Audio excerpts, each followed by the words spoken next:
Crimewatch. Tonight on Crimewatch, the murder of 22-year-old Royal Navy seaman Anthony Cavanagh. They told me that he didn't have long. I just stood there and watched him. Can you help his family find justice?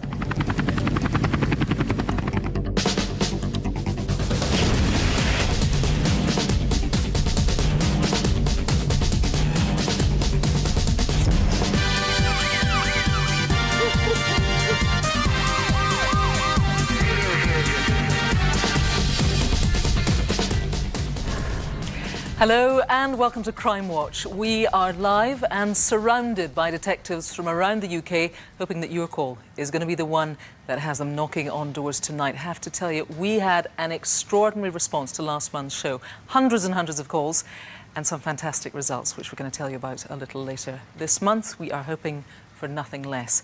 In the next 60 minutes, we need your help to catch Anthony Cavanagh's killer. And can you name the gang who held an elderly couple prisoner in their own home? Mulch around those aces. And cut the lawn for the first time this year. You! Lie down now! So that's coming later. But Rav, who's in your sights tonight? Well, one of the most dangerous men in the country is on my wall of shame this month. The rapist who's just escaped from court in Liverpool. And we're after the con man who thinks he can get away with daylight robbery. No way, Jose. Plus, we reveal new information about Robert Morley, the child killer who murdered 9-year-old Imraan Vohra, in the hope that you can help unravel the truth about his horrific crimes. But first, the senseless murder of 22-year-old Royal Navy seaman Anthony Cavanagh. Tony, as he was known to his family and friends, had just started shore leave and was pretty excited about getting home to Liverpool to enjoy a night out on the town with his mates. But when he was leaving a city centre pub that evening, he accidentally bumped into someone. And for that, and that alone, he lost his life. The killer's out there tonight and has murder on his conscience. It's way too painful to think what's happened to my son.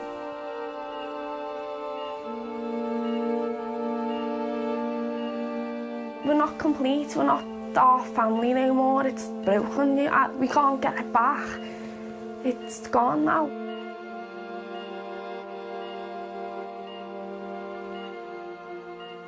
He was just the greatest person I've ever met, you know, to have him taken away just completely ripped me apart.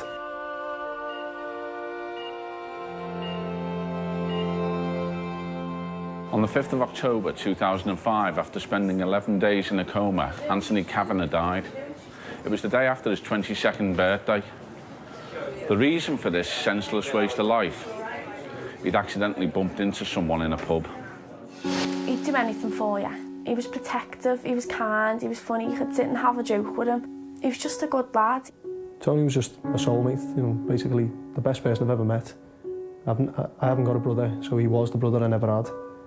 He was always there for me, I was always there for him. I joined the Navy and then talked him into joining to go and see the world for free and get paid.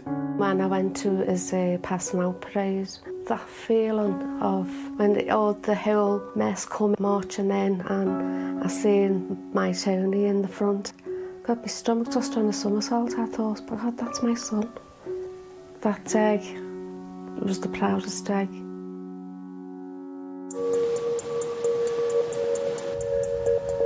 Right, mate. Hey, Tony. You OK? Very well. Permission to come on the bridge, please, sir. Yes, please. Here's a few, sir. Thank you, Cavanaugh. Thanks, sir. We'd just come home that day for our shore leave, which lasted till Monday morning. What have you got planned for the weekend, then? Have a good weekend. Not much, you know. Back to Liverpool tonight. So we plan to meet up and go for a few drinks. Right, cheers, Monday, lads. Ta-da. He'd always text for something to be ironed for when he was going out. He liked it to be ready so we could dive in, shower, clothes, out the door as quick as possible to meet his friends. He was running late and I heard a beep outside and he said, Mum, that's for me, I'm going, I'll have to go. And that It was the last time I saw Tony.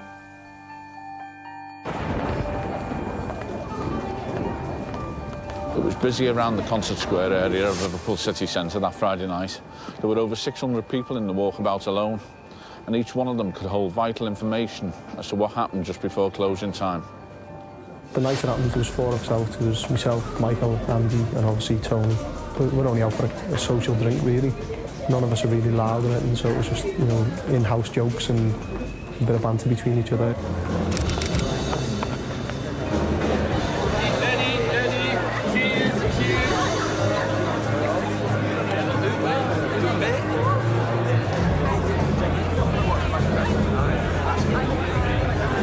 It was 20 to 2, quarter to 2-ish. He was saying, we'll leave now, it's too late, with, you know, with the rush. We're going.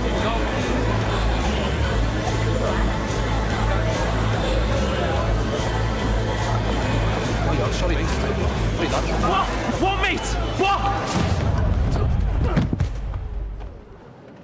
I couldn't believe it happened. He's just hit the floor, smashed his head. My heart sunk.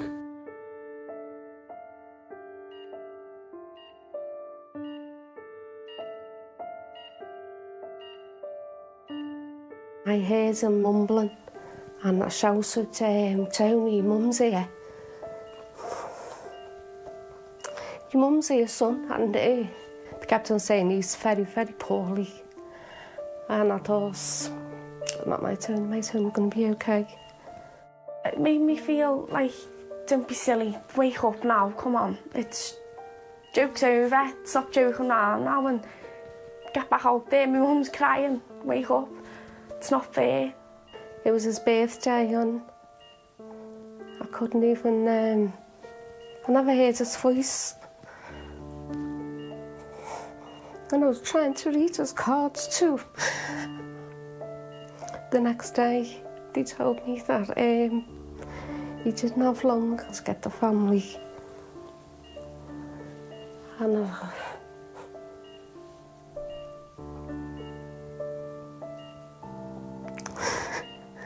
just stood there and watched them.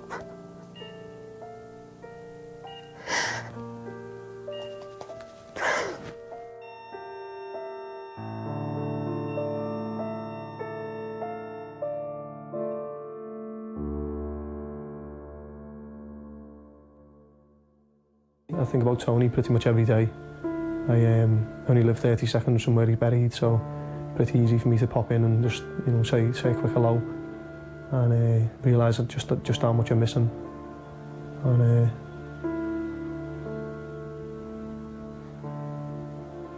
just wish I could turn back the clock, to be honest, and not go out that night.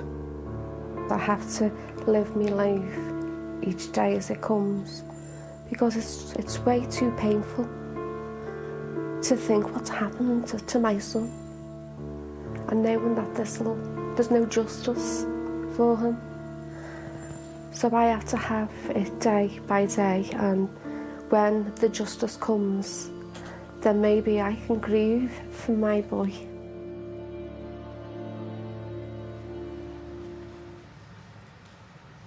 Just appalling what that mother has been through. I'm joined by DCI Tim Keelan. I guess, Tim, one of the most shocking aspects of this is that this attack was completely unprovoked. Yeah, it was just an ordinary bunch of lads minding their own business out for the night in Liverpool. Let's go back then to the Walkabout bar. Really busy on that night. People must have seen it. Yeah, they must have seen it. There were approximately 600 people in the Walkabout that night, and every one of them is a potential witness, and we believe that many of the people in there did see this. OK, let's wind back to the date then, 24th of September 2005. Now, people might say, for God's sake, 4 years ago, can't remember what I was doing. If people had seen this punch, they wouldn't have forgotten it. That's right. Tony was just walking out of the pub when he accidentally bumped into someone, and we think that, I'm confident that there are people out there who will know who's done this. Yeah. Maybe it's family, friends, or someone who works with the person who done this. Okay. But I'm confident that there will be persons out there who know who's done it. Yeah, and who remember it clearly. You got a good e-fit of the attacker. Let's start with that. Yeah, the guy who we believe, and we're looking for is a man of about 6 foot tall. He's 21 or 23 years of age. He's athletic build, and he's described as having short brown hair cropped. OK, we want to show people something very important. You've got CCTV of 2 men who were in the bar that night that you want to trace. Tell us what we're looking at here. Yeah, we're looking... This is CCTV footage from outside the premises after the incident. We're looking at people who've probably exited from the pub. The guy on the right in the beige T-shirt is a man by the name of David Corkill. We know that David used to live in Liverpool, but he may well now live abroad, and we're very anxious to speak to him because he may have information which may assist us to actually find out who's done this. OK, so he or anyone who knows him should get in touch with you. That's the advice tonight. Please, I would urge you to think very carefully if you can help, because anybody who is shielding Tony's killer has to think about what they are doing to his family. Maybe you're a mother too. Maybe you've got information. Do the right thing and call us 0500 600 600, or you can call the independent charity Crime Stoppers, completely anonymous. They'll give you their number. It's 0800 555 111. If you need to see that reconstruction again, to check the details, it's online, bbc.co.uk/crimewatch. Right now, here's Rav with the first of tonight's Most Wanted. Kidnap, murder and firearms offences are all on the bill tonight, so take a good look at this lot. And first up, here is rapist Byron Edward Toner. Now, he made headlines this month when he jumped over the dock and escaped from Liverpool Crown Court. Unbelievably, Toner made off in a bronze-coloured taxi.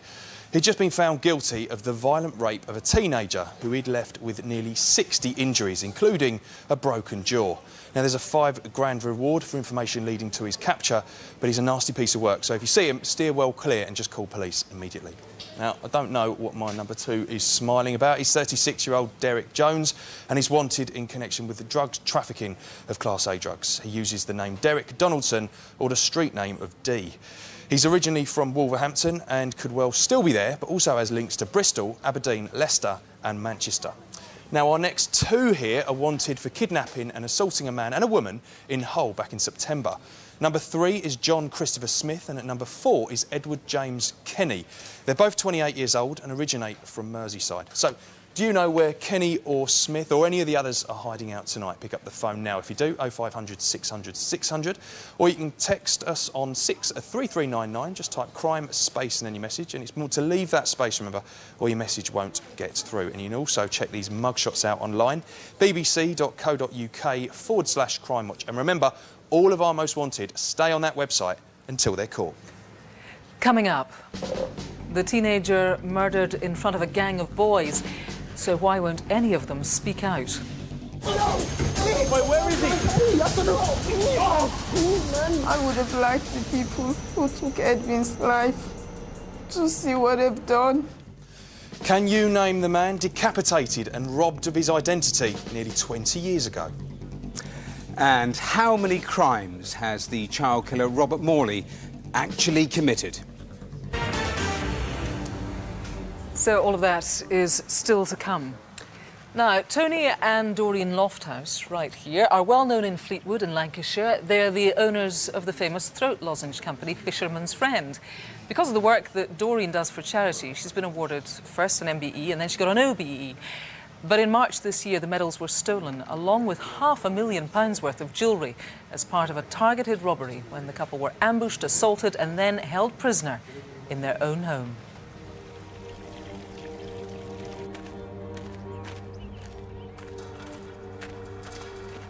About 7:15 on a Saturday morning, picked the milk up on my way in. I come round to the back of the house, saw that the lights was on. I thought, oh, Mr. Lofthouse is up. Frank! Frank! Frank! Up here! I'm looking round and looked up, and Mr. Lofthouse was looking through the bathroom window. We've been burgled! We're locked in the bathroom! I'll go and get some help straight away. It was a shocking sight. I thought, oh my God, what's happened to him? I just feel really, really angry that they thought that the right to do what they did.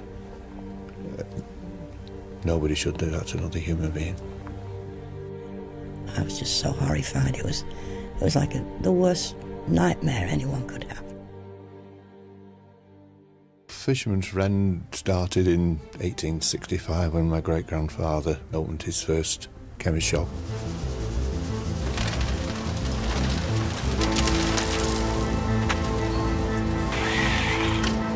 We built the factory in 1972, and I still go every day. I just absolutely love it, and it's in my blood.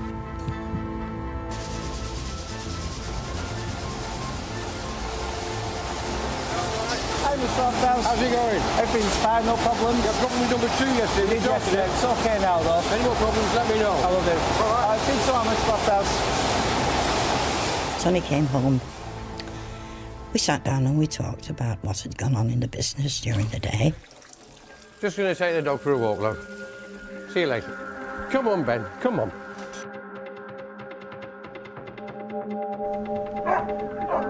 About 5 or 10 minutes with him. Because he's not a big dog, he doesn't need a great deal of exercise. That's it, lad.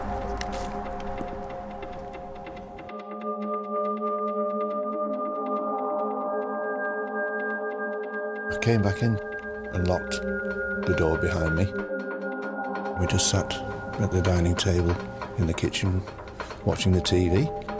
Nothing seemed unusual. It was calm and quiet.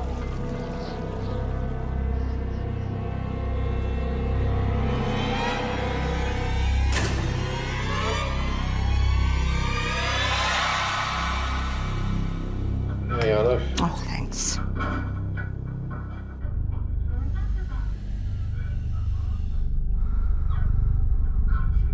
High-profile meeting. 6 letters.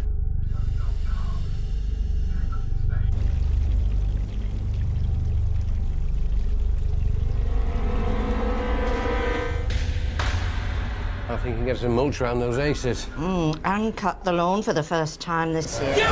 Lie down now! Suddenly, oh my God, these 2 men in black ran down the stairs.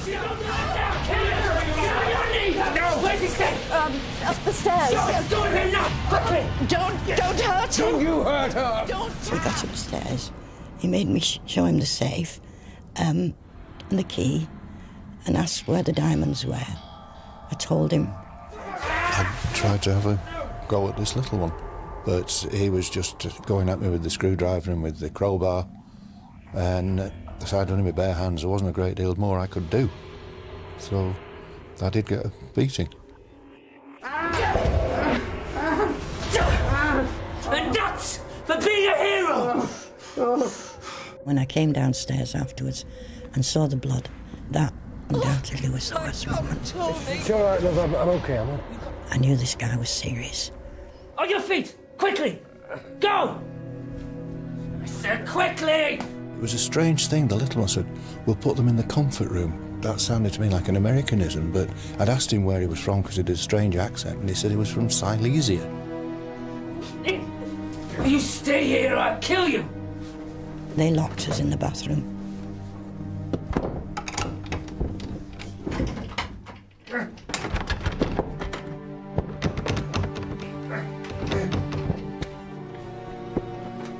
We couldn't get out. No, don't worry. And we thought, well, there's only one thing to do. We'll have to lie down on the floor. We were stuck there until 8 o'clock the next day.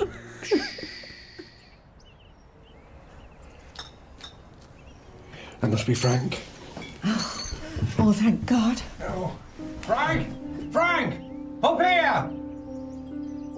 I didn't realise at the time, but they'd taken my OBE, which was presented to me by Prince Charles. Very special occasion. It was found in Fishermans in Liverpool, in the bonfire that they'd made, and it was returned to her by the police, but she said, "No, thank you. I don't want it." Now it's been through their hands. So it was a very sad end to what was a very, very proud time for her. People that did this to Mr. and Mrs. Lofthouse are just scum. They're animals. They just didn't give a damn after locking them up whether they lived or died. It's still with her. She's not got over it properly. I mean, she's a very, very brave woman and gutsy, but this has really affected her. I see those 2 figures coming down the stairs. I still see them. The reason I want these 2 men to be caught is that I hope and pray that they won't be in a position to put anyone else through what Tony and I went through that night. Dear me. Well, I'm joined now by DI Glenn Oldham. It was horrible what this elderly couple went through. And, I mean, they were pretty awful, pretty gruesome injuries that Mr Lofthouse sustained there. Absolutely. He was hit over the head with a crowbar. He was bleeding very profusely from that, just trying to save his wife. They were then locked in a bathroom overnight, no means of calling for help. He could have died. Given that it's no secret that Lofthouses are pretty wealthy, is it your view that they were targeted in the attack? I think they were clearly targeted by the offenders. They live in a difficult location to find. The offenders must have done their homework. They also asked where the safe was several times. Now, we saw from the reconstruction those guys were masked. What can you tell us? Give us a description as far as you can. Certainly one of the offenders, the most aggressive one, was about 5'5", stocky build. We think he had spectacles under his balaclava, and the balaclava had a red motif, like a diamond motif, on the front of it. Okay. They did use unusual language, which might give you some pointers, maybe from Germany, maybe from Poland. One of the offenders said they were from Silesia. Mr Lofthouse thought that they had a funny way of speaking, possibly Eastern European, but we are keeping an open mind that they may actually be strong regional accents, or they may be of putting the accents on. But what about in terms of where they're based? Do you think they might have strong links to Liverpool? Absolutely. Mrs Lofthouse's OBE was actually found in Merseyside, quite close to Walton and Fishermans on a footpath. The offenders who'd stolen it had tried to just burn the item. Yeah, she doesn't want it back now. You do understand that, but there it is there. That's the one you found in the fire. You think, given that the house was in a pretty awkward position, you think they left in a car?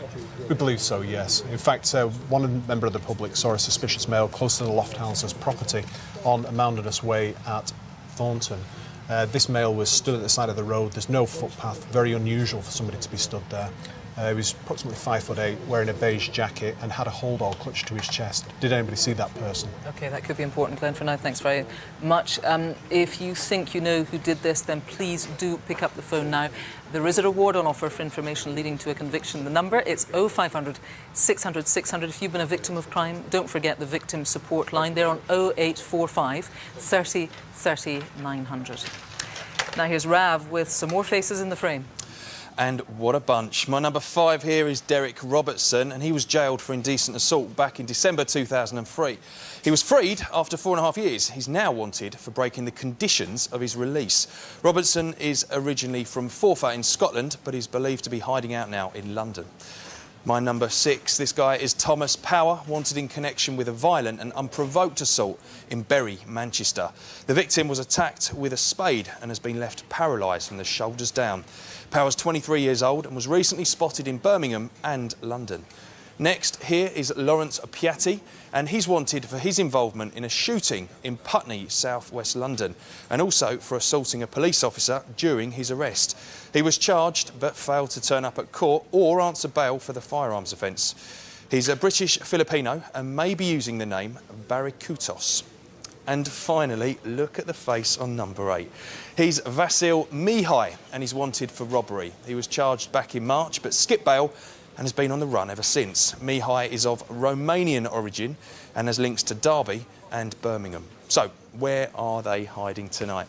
If you know, don't wait, call us here in the studio, 0500 600 600, or you can text us on 63399. Just type crime, space, and then your message. Don't forget to leave that space, or your message will not get through. Now, almost 20 years ago, a walker in Woodland near the south coast made a gruesome discovery. Hidden in the undergrowth lay the body of a man who had been mutilated, his hands severed, his torso decapitated. Whoever murdered him had gone to great lengths to ensure his identity would never be discovered. And despite years of police work, it never has been. But now detectives have exhumed this man's remains, and with new clues from scientific tests, they hope that someone watching tonight will finally give him a name. Tonight, the identity of the murder victim is still unknown. The man was found in Woodland off Broxmead Lane at Bolney. Detectives hope an intensive search of Woodland where he was found will provide an answer. This area of woodland near Bolney, West Sussex, is just off the A23 to Brighton and marks the spot where the mutilated body of a man was discovered in October 1991. Despite an exhaustive investigation, the headless victim has never been identified. Pallbearers carry a man to his final resting place, but there are no friends or relatives to mourn his passing. The coffin is marked simply unknown male. 18 years on, we still have no idea who this man is. There's a family out there that have lost a son, and the people responsible have never been brought to justice. But now, with the huge developments in science, we're one step closer to finding the truth. We had forensic anthropologists re-examine the remains, original reports and photographs from 1991. We now know that the man was in his early to mid-30s, and he would have been 5'6" to 5'8". He was healthy and strong. He was also circumcised and had a star-shaped mark on the outside of his right thigh. But his bones were to reveal even more information. In any forensic investigation, what you try to do is actually try to reconstruct the crime or the past history of the person. We took bone samples from the police at the exhumation site. We have analysed the femur, the biggest bone in the body, which records about 6-7 years of a person's life history. Everything we eat and drink and the environment we live in, we take up traces in the form of isotopes which get recorded into the bones. The results from these analyses we can compare with databases, with maps from all around the world. The results indicated that this man could have spent some years in Central or Eastern Europe. So was he a foreign national living in Britain? Scientists were also able to test the toenails for further clues about where he was living prior to his death.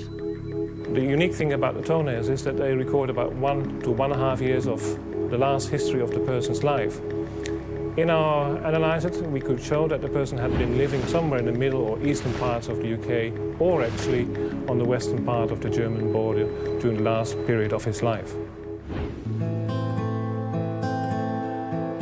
Returning to the cemetery for a second burial, the mystery man who was murdered nearly 18 years ago. Here, in this cemetery, lies an unmarked grave containing an unnamed man who was murdered in the most grotesque way. We now know a little more about him, but we need your help to give him back his identity and to catch those who took it. What a mystery. Well, Detective Superintendent Andy Griffiths is with us now in the studio.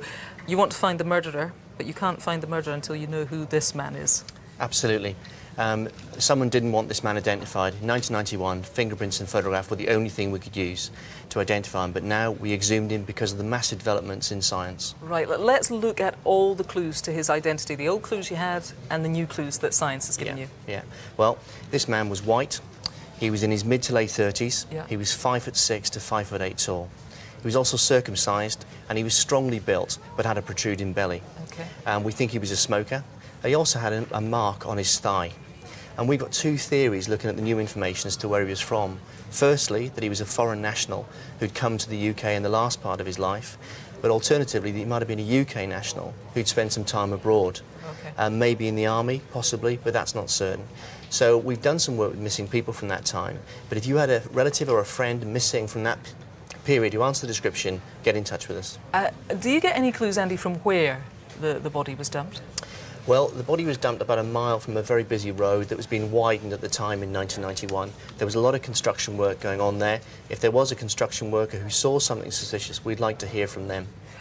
You've got a lot of information about the clothes that the victim was wearing at the time. You hope that this might strike a chord with people. Take us through what you can tell us. Yes, well, the shirt and the trousers he was found in were both from Foster's.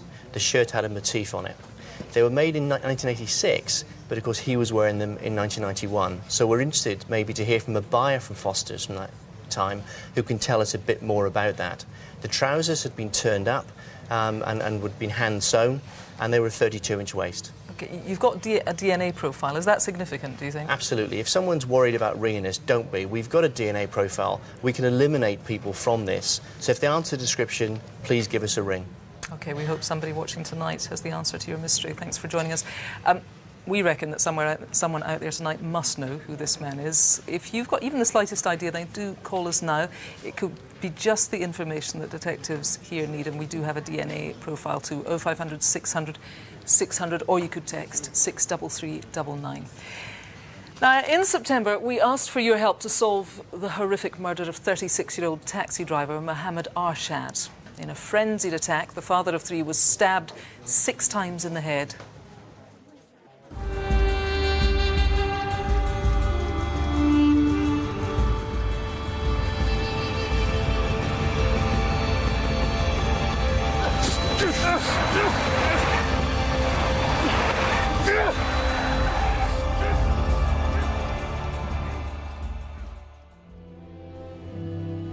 How do you explain to a small child that someone's stabbed his dad 6 times in the head, and when he asks you why and you can't answer that, then tell me how you feel? Well, Matthew is here to update us. Matthew, can you please, first of all, remind us of the details of the case? Well, this was a horrific case. Arshad had gone up to pick a passenger in the Kings Norton area of Birmingham. The passenger had called himself Peter when he booked the cab. Now, the pickup was at 8:30. Within 6 minutes, Arshad was found stabbed on a country lane. And the killer used Arshad's car, is that right? To get Yes, away? his blue Ford Galaxy. That was dumped nearby. I think it's worth looking at the geography again. This here, the Broad Meadow School, was the pickup point. Here, the Wast Hill Lane was where Arshad was found. And very nearby, the Hawksley Estate is where the car was dumped. All of that, a 3-mile radius. Now, crucially, police have got a significant new lead. There is a man that they desperately want to eliminate. Tell us about this man. Yeah, have a look at this. It's CCTV. This man gets onto a number 35 bus at the Fold by Speedwell House just after 10 to 9. Remember, that's 15 minutes after the murder. He stays on the bus for 6 minutes before getting off at the junction of Bramwood Park Road and Monihull Hall Road. Now, as you saw, the images are good, they're clear. The police are saying if you're that man on the bus or you recognise him, please get in touch. OK, a really important development, Matthew, thanks. If you want another look at that CCTV, it is on our website, just go there. If you've got any information that could help police catch Arshad's killer, then please do call now. I should say there's a 10 grand reward for information leading to an arrest and a conviction, 0500 600 600, or you could text 63399. Or if you'd like to remain anonymous, that's fine by us. You can call Crime Stoppers on 0800 555 111. Now, though, here's Rav with some criminals caught on camera. Right, here we go. Watch closely, and if you recognise anyone, get dialing. All aboard! It's the train to Highbury and Islington in North London back in August. Keep an eye on these two. A couple in their 60s get on and sit down opposite them. They're minding their own business when, for no reason, the girls start kicking off. They shout racist abuse, and as the couple try to escape, things turn nasty. The pair say they've got a knife and push the woman hard to the floor. Her partner steps in, but he's attacked too. It's only when other passengers intervene that the couple are finally safe. This was a racist, violent and unprovoked attack. Stop this gruesome twosome before they strike again.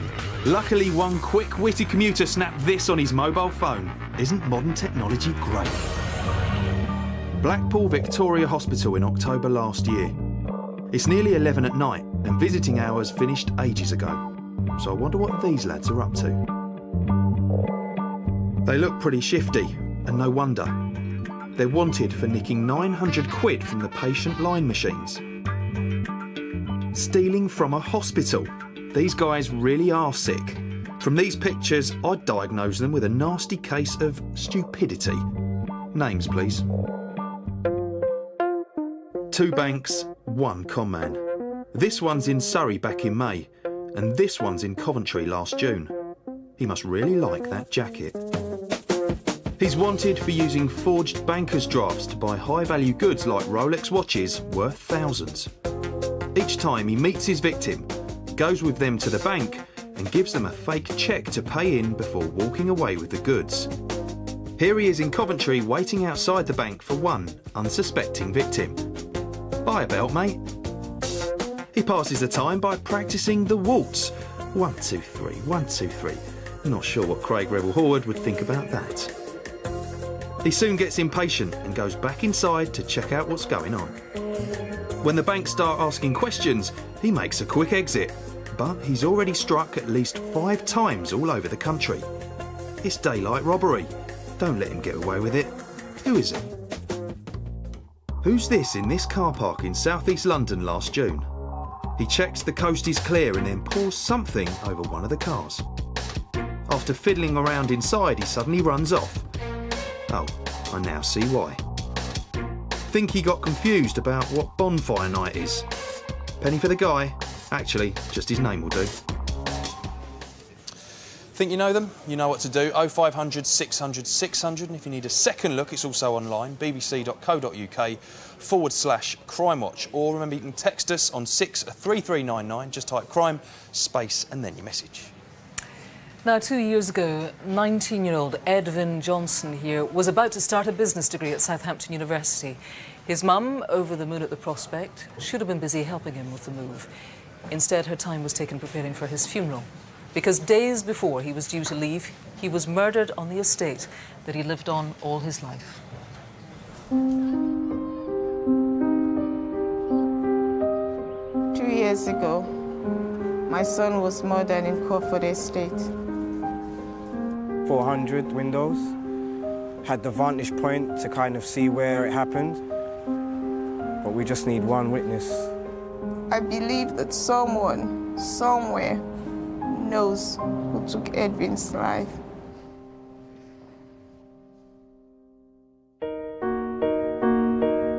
Edwin was a vibrant young man. He was intelligent, he was bright, you know. In his short time on this earth, he made a difference. Everyone seemed to always want to be around Edvin. He seemed to be the glue which kept everyone together. What are you doing? He's crazy. It's like, why? So he's going to manage a farm all by himself, man? Yeah. Man. Oh, man, it's a lot of meat, though, you know what I mean? Christmas, man. It's like, buffet. Wow. Buffet. Which you haven't seen it then? Oh, we'll definitely get that one. You're going to like it. They left to go and collect another DVD from another friend's house when he was approached by these young people who stopped them. Yeah, so, do you know who actually acts in this film? Cause, like, I don't know, like, well... Make sure you do yo. Take him off. Where's the guy? Where's the guy? Take him off. You on here? Check. Yo. Ain't that the guy? That's that guy right there. Yo, shine. Hey, let's carry on walking, man. Let's carry on walking. Hey, Blood, you got any weed? No, mate. Hey, they're coming, man. They're coming. Yeah, cool.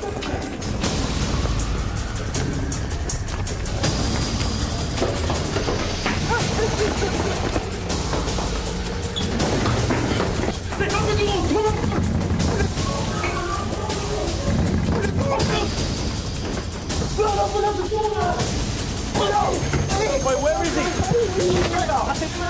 What are you doing? You're pushing him. Where's the friend? Please, man.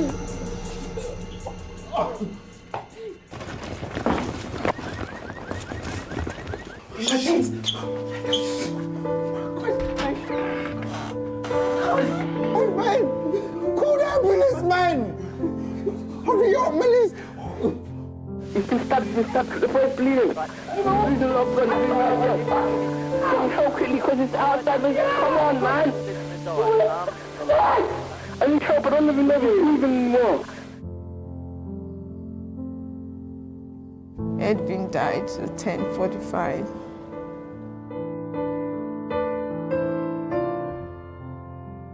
I went to the hospital.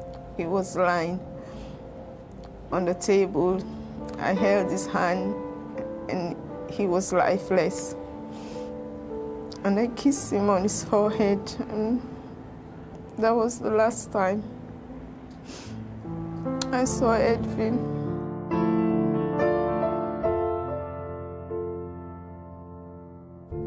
I would have liked the people who took Edwin's life to see what they've done, the pain they've caused me and my family. How difficult it was for a mom to go and see your son like that, your healthy young son who had so much to live for.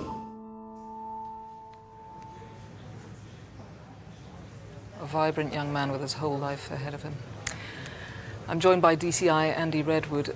An appalling tragedy for this family, and made all the harder by the fact that Edvin's mother and brother live in a flat that is just a matter of a few feet from where he died. It's incredibly difficult, Kirsty, and the nightmare for them continues on a daily basis. Bringing justice by catching the killers is the only way for the family to move forward. Edvin was not the intended target that night. No, he wasn't, and I know from what was said at the scene and from the inquiries we've conducted since that they weren't looking for Edwin. He was in the wrong place at the wrong time. Right, Andy, this is the knife here. That was the knife that was used. Tell us about it. Yes, a domestic kitchen knife found in a drain with Edvin's blood on it. I know how to buy a knife like this. What I need to know is which kitchen is it missing from? Yeah, that's the key bit of information. There were a lot of young people around when this happened. Not a lot of young people are coming forward to talk to you. That's a problem. It is a problem, and reluctance can be caused by misguided loyalty and fear. But I specifically am appealing to two groups. The first would be that I know there was more than the killers in terms of young people at the scene. Yeah. I need to speak to them if they saw or heard what happened. Secondly, and undoubtedly, the killers would have been bragging and showing off about what they'd done. If any young person has heard that evidence, they need to make the call this evening. But, Andy, you surely cannot blame any young person who is utterly terrified about the thought of picking up that phone tonight. What can you say to them? I can give a personal assurance that I will deal with issues of their safety as my utmost priority. OK. And if either they or their family or their friends would like to ring in this evening, then I'm happy to speak to them directly to explain what that means. OK, you can absolutely assure them of that. They'll get through to you. They'll speak to you tonight live. Whoever murdered Edvin has to be caught. Please do not let this weigh on your conscience. I should tell you there's a huge reward, £20,000 for information leading to an arrest and a prosecution. You can call or text us now. There are the numbers on the screen. 0500 600 600 is the phone number. The text number 63399. Now here's Raven Matthew with news about the amazing response that we had last month. Yeah, and from the moment we went on air last month, the phone started ringing off the hook, and we took literally hundreds and hundreds of calls, many in response to our appeal on the murder of Melanie Hall, the 25-year-old psychology graduate who disappeared in 1996, and there was no trace of her until 5 weeks ago when her bones were found wrapped in a bin bag at the side of the M5. So, this is a scene? Yes, it is, yeah. So it's right under here. What was discovered within here then? As they were conducting the excavation process, we found a gold ring, which was quite distinctive, and it appeared to still be on a finger bone of the remains. And clearly it was at that point that we suspected that these may be the remains of Melanie Hall. We now know that she was brutally beaten about the head, tied up in some bin bags, and thrown away on the side of a motorway like a crisp packet. Well, Melanie's parents, Steve and Pat, were absolutely delighted with the response, as were detectives on the case, who are now following up some important leads. So thanks to each and every one of you who called in, and will remain in close contact with the investigation team to keep you updated on developments. Well, we also asked for your help to find the man who sexually assaulted a 78-year-old woman. Please watch an emergency. Hiya, there's a lady across the road from there. Somebody's forced away now. And strange, do you think the lady's still in the property? The lady's in the property, but... And is she elderly, or...? Yes, she's an elderly woman. She's elderly. Well, we had another fantastic response. Well over 100 people phoned the studio, and as a direct result, a 51-year-old man has been arrested and now charged with rape, sexual assault and robbery. And finally, 2 months ago, we asked for your help to solve the murder of Sally Ann Baxter-Smith and her daughter, Lois, in their home in Eastbourne. It was set on fire, remember, after a deliberate attack.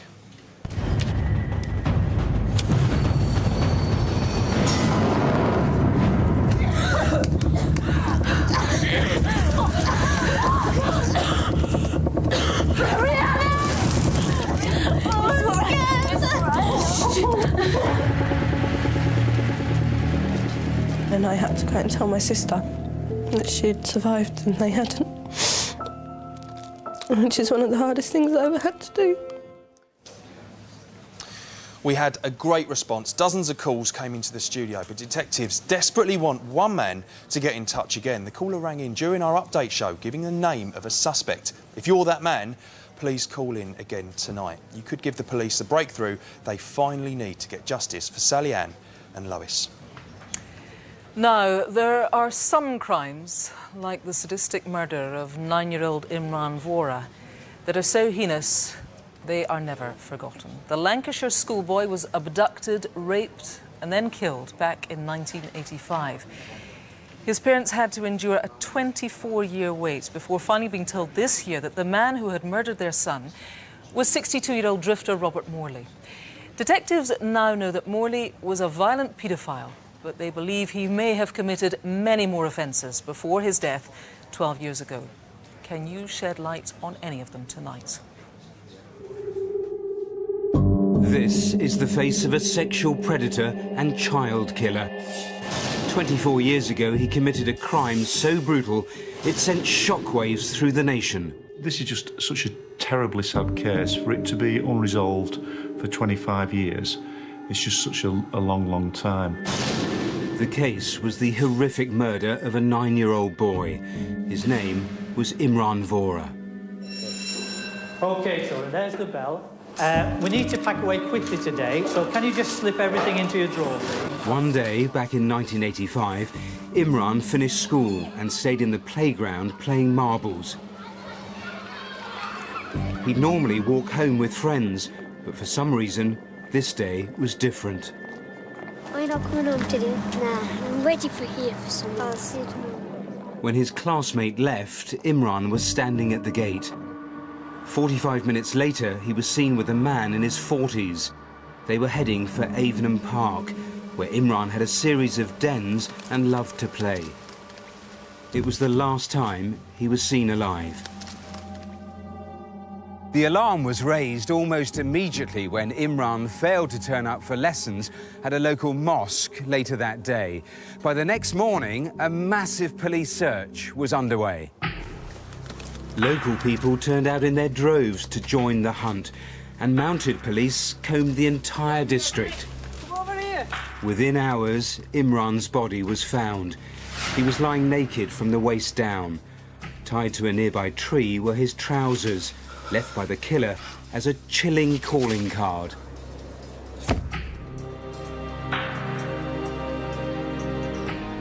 The grim details of Imraan's sadistic death shattered the community here in Preston. The little boy had been raped and murdered, strangled with shoelaces.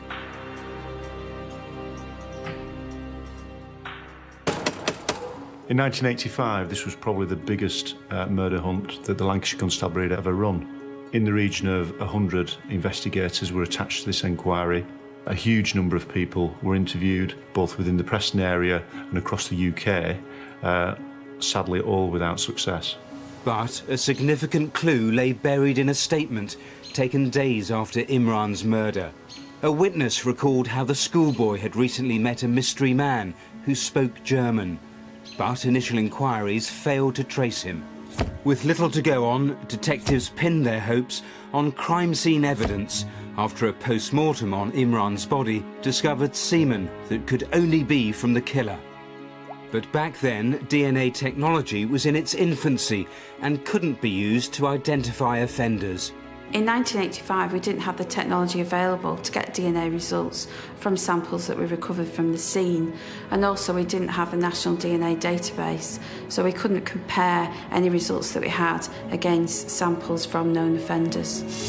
As the case went cold, detectives had no choice but to wait for science to catch up.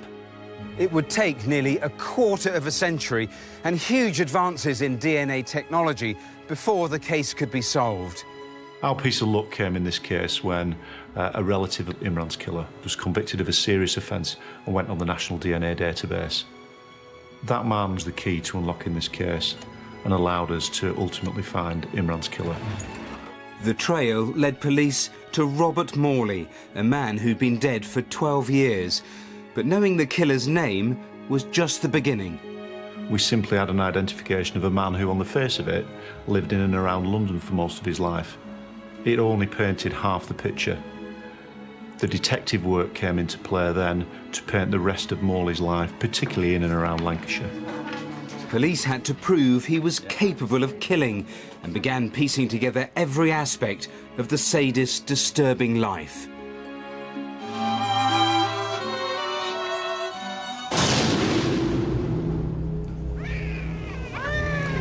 We established that Morley was born in 1935 and spent much of his early days in and around the London area, with the exception of a short period of time, interestingly, when he was evacuated to Lancashire during the war.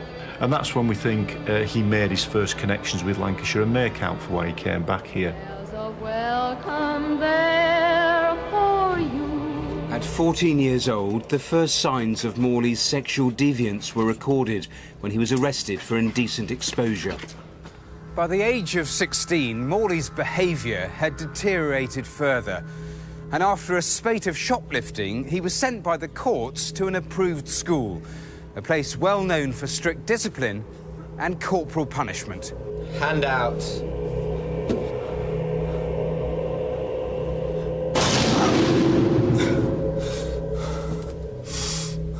Morley joined the army in 1955 and was posted to Germany, working as a postal clerk. We know that he met his first wife out there, who was German, and spent a good deal of time living in that country.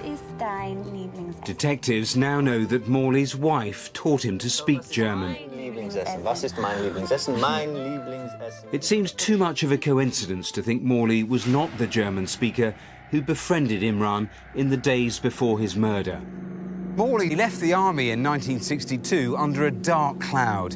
In 6 years of service, he appeared before magistrates 3 times for stealing and receiving stolen goods.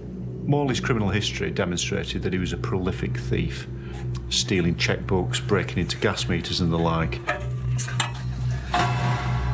His personal life was also deteriorating. By the age of 30, Morley had 6 children, but his marriage was over.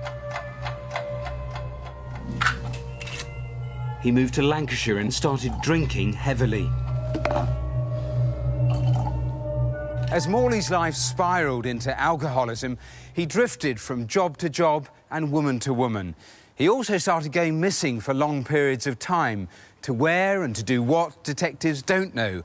What they do know is that his womanising had turned into violence and abuse.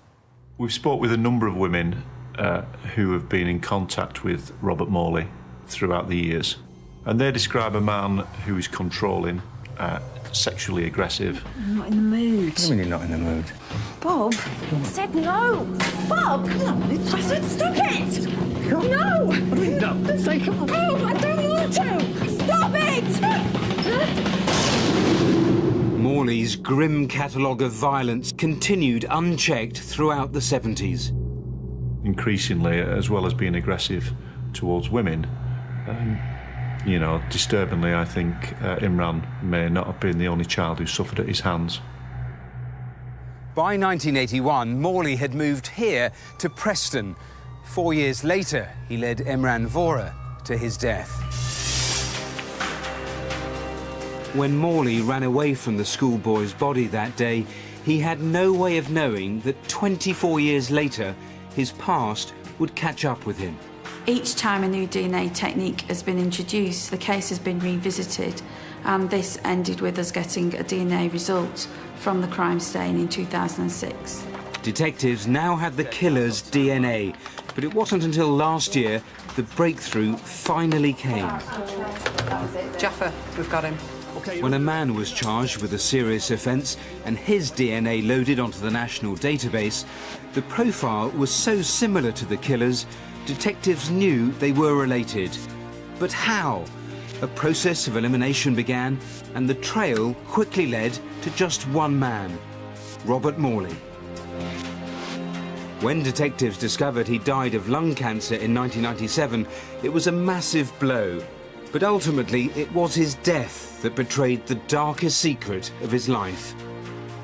DNA from a lung biopsy taken at the time of Morley's treatment was compared to the DNA from the 1985 murder scene. It proved categorically that Robert Morley was Imraan's killer. This is an investigation that's spanned almost a quarter of a century, and it was never going to have a happy ending, but we have reached an ending nonetheless. And I really do hope that that conclusion has been able to bring some solace for Imraan's mum and dad. Finally, after all these years, we know the truth about Imraan Vohra's brutal murder. But we still don't know the whole truth about Morley's life. Until detectives have the complete picture, we'll never know who else might have suffered in the way little Imraan did. That's the big question, Matthew, isn't it? How many other children might he have attacked? Yeah, the police and the profilers are absolutely convinced there are more victims, perhaps many more. I mean, this happened in 1985. Morley died in 1997, so there's a gap of 12 years that detectives are desperate to fill in. I mean, they know some of his movements. He moved away from Lancashire pretty soon after this murder and then lived in Sussex, in Essex, in London, in Hertfordshire. I think it's also worth having a look at some of those photographs again, because some have never been published before. Right. And police obviously want to hear from people who are looking at those photos and thinking, that's the person that attacked me. You mentioned their criminal profilers. Was Morley a classic sexual predator in a profile sort of a way? Absolutely. I mean, he targeted vulnerable people, vulnerable women, and then later on, obviously, a child. There was the stealing also that the profilers pinpointed. Strangely, that often crops up in the history of sexual offenders, that notion of just taking something you want, instant gratification, and that's a trait that becomes so warped later in life, so classic signs. It's not, it's not always the case that it's the signs that catches them, but it was on this occasion pretty much. It was. It is the only encouraging aspect of a tragic case like this, the notion that scientific advances allows those cold cases, there are thousands of them, the chance to go back and find that fragment of new evidence to solve cases, and that's what happened here. OK, let's go to Rav now, see what's coming in on the phones. Rav. Good calls already on Anthony Cavanagh, the young sailor who was killed with a single blow in Liverpool. We've had 2 names put forward for the offender there. Then we showed you the brutal burglary of the Lofthouse family. We've had 2 names put forward for the offenders there. And very quickly, Edvin Johnson, killed in Camberwell. 2 names, but 2 have come up exactly the same twice. Thanks, Rav. That is all for now. Details on all of tonight's cases are, of course, online. It's bbc.co.uk/crimewatch. You can log on right now for a live update on what's happening here on the phone. Seems to me like it's been a pretty busy night. The lines are open until midnight tonight and from 7:30 tomorrow morning. Our next programme, that's going to be on Monday, the 21st of December. But don't go away tonight, because we're going to be back, of course, after the news with a full update on all of tonight's cases. If you can help but you haven't called yet, please do it now. It could all be down to you. See you at 10:35.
On BBC One, BBC News for you. I'm John Humphreys and I'm chairing Question Time tonight. You wouldn't want to be a politician facing a live audience this week, Remembrance Week, and the coffins returning from Afghanistan with such depressing regularity. How will the panel fare? Question Time, 10:45, BBC One, after the news.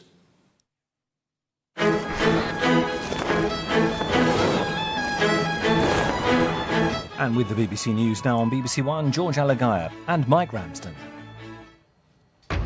1,800 deaths every year linked